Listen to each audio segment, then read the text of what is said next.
Okay, Assalamualaikum warahmatullahi wabarakatuh. So, bertemu lagi dengan cikgu untuk asas sains komputer tingkatan 2. So, pada hari ini kita akan pelajari bab yang ketiga, kod arahan 3.1.1, jenis data dalam segmen kod. Okay, jenis data digunakan semasa pengisytiharan suatu pemboleh ubah untuk membenarkan atau cara mengenal pasti kegunaan pemboleh ubah tersebut dalam storan ingatan dengan berkesan. Okay, jenis data terbahagi kepada berapa bahagian utama? Kita ada 3 bahagian utama data, iaitu yang pertama adalah nombor. Okay, nombor terdiri daripada nombor bulat integer, contohnya negatif 80, 650 dan juga termasuk nombor sifar. Okay, yang kedua, nombor terbahagi kepada nombor perpuluhan ataupun double. Okay, contoh nombor perpuluhan 0.09, negatif 1.35, 40.3. Okay, bahagian data yang kedua adalah teks. Teks terbahagi kepada 2 juga, iaitu aksara, karakter ataupun kita panggil char. Yang kedua, rentetan atau string. Okay. Aksara atau char, contoh dia adalah huruf. Okay. Huruf, angka, simbol khas yang berada pada keyboard kita. So, termasuk huruf kecil dan juga huruf besar. Okay. Contoh A besar, B kecil, nombor 7, simbol hashtag, alias dan juga peratus.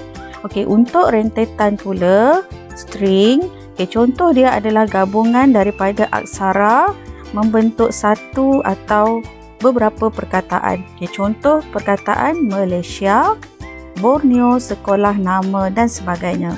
Okay, bahagian data yang ketiga adalah nilai logik ataupun kita panggil boolean. Okay, nilai logik terdiri daripada nilai benar dipaparkan sebagai true dalam atur cara, manakala yang kedua adalah palsu dipaparkan sebagai false dalam atur cara. Okay, kita akan lihat dengan lebih detail lagi jenis data yang pertama, iaitu integer. Singkatannya adalah INT. Okay, integer adalah nombor bukan pecahan dan bukan titik perpuluhan. Juga dikenali sebagai nombor bulat, terdiri daripada nombor positif, sifar dan nombor negatif. Okay, jenis data yang kedua, double. Nombor yang mengandungi bahagian pecahan, iaitu nombor perpuluhan. Okay, dalam pengatursyaraan Python yang kita gunakan dalam ASK tingkatan 2, okay, Python sebenarnya tidak menyokong jenis data double, tetapi kita menggunakan jenis data float. Okay, perbezaan antara double dan float ialah double menggunakan memori sebanyak 64 bit, ketepatan sehingga 16 titik perpuluhan, manakala float menggunakan 32 bit, ketepatan sehingga 8 titik perpuluhan sahaja.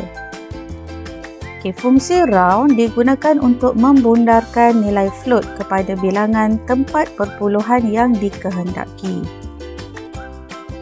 Okay, seterusnya kita lihat pada jenis data yang ketiga, iaitu char ataupun karakter. Jenis data untuk mewakili aksara terdiri daripada huruf abjad, angka dan juga simbol khas.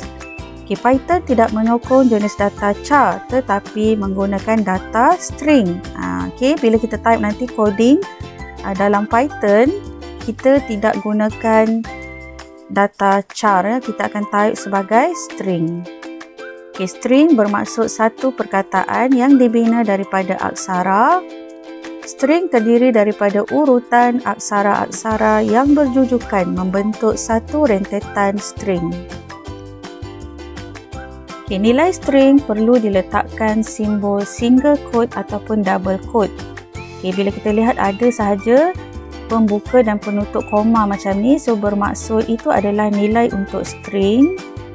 Okay, ruang kosong dalam satu string juga dikira sebagai satu aksara. Okay, simbol koma, bila kita guna simbol koma dalam kita punya pengaturcaraan, So bermaksud dia akan menggabungkan dua string dengan satu ruang kosong. Contoh nama, jarak, saya. Okay, simbol plus pula menggabungkan dua string tanpa sebarang ruang kosong. Contoh nama, saya dirapatkan. Okay.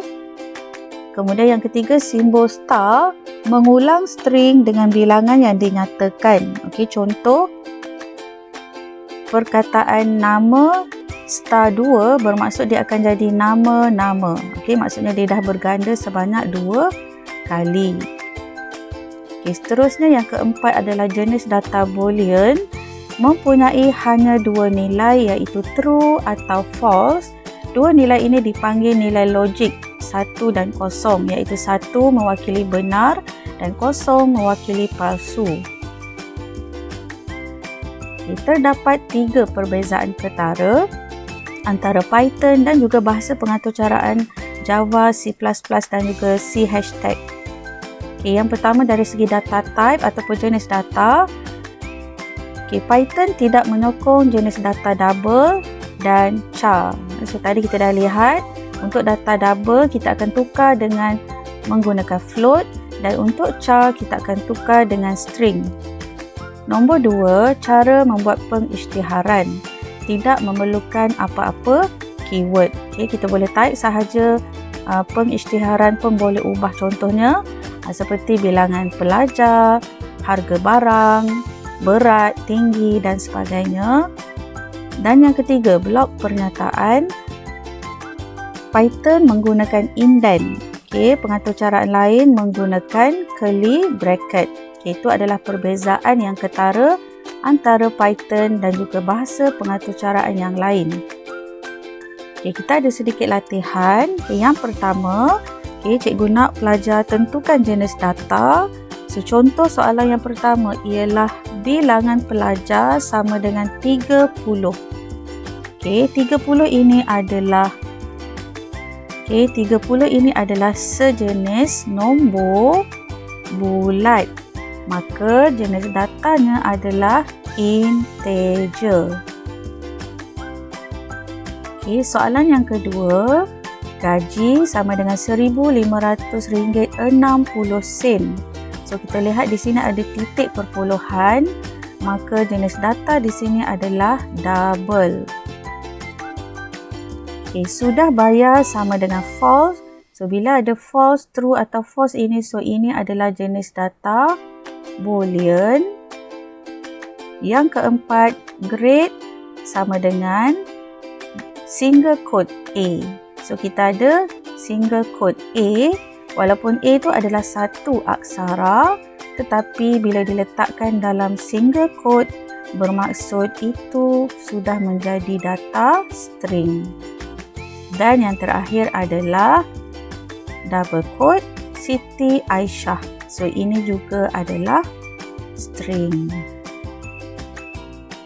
So itu sahaja untuk video cikgu pada hari ini.